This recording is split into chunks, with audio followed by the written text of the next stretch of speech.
part 2 on how to set the date and time. Let's zoom in on what it says for the date and time. It says date and time setting.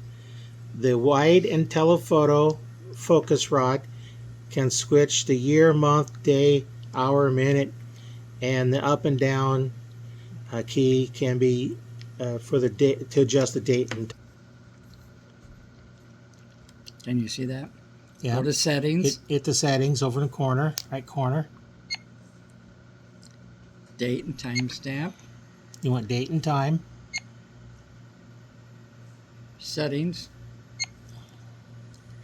Scroll down. Date and time setup.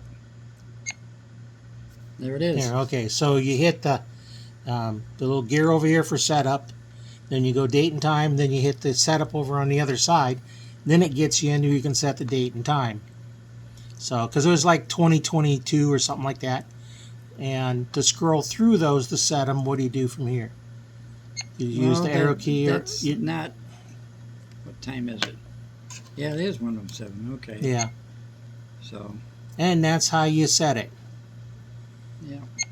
And the directions don't say anything about going into the setup and going to setup. It just tells you which keys on the camera you can do once you get here, but it doesn't ever tell you how to get there. Yeah. That's the problem with some of these directions that are written. And that's how you set the date and time on this camera.